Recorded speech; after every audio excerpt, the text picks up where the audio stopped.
yaadu sammuudhaan yaaduu dhiisee miilaa yaadda callisi namni sitti bu'e tokko iyyuu hin jiru moo irratti agarsiisuu feete dhannata akkas godhatu sida malee kan agarsiisuu barbaadaa jiru fuudhii deemu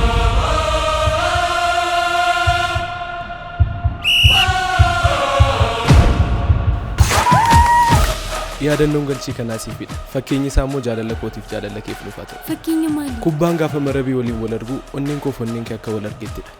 karaa biraan immoo galchii kana galchee egaa bira dabarsee galchuun koo namoota si barbaadan hundumaa bira dabarsee si fuudhuu akka hin danda'u sitti mukooti ani immoo galchii kana fakkaatu waan galchiteef jaalalaa fi amanamummaa daangaa darbu waan natti agarsiisteef kennaa tokkoon siif qaba maalidha baankiin hojii gamtaa oromiyaa imala isaa viizaa waliin wal qabsiisuun FIFA waancaa addunyaa bara 2026 ifattee dhugaamu maamiltoota isaa kaardii kanaan daldala raawwataniif carraa addaa uumuun gara waancaa addunyaatti isin erguuf carraa kanaan maamiltoonni namoota tokko afeeruudhaan waancaa addunyaa kan bara 2026 Ameerikaa kaabaatti geggeeffamu irratti qaamaan akka hirmaattaniif haala isiniif mijeesseera. maamiltoota keenya kaardiiwwan kanatti fayyadamtanii Ameerikaa deemuun waancaa addunyaa bara kanaa ilaaltaniif carraa lootarii isiniif qophaa'eera.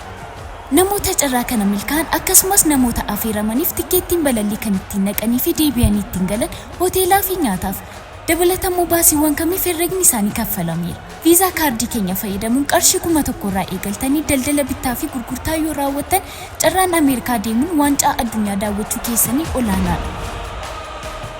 baankiin hojii gamtaa oromiyaa maal godhinaan jette dhugaa jettamoo amma kanarra na deebisuufi I'm just joking. Just relax. ingiliffaa soommoo maaltu fideera egaa Ameerikaa deemuu fi mitiiree ammumaan shaakaluun qaba jedhee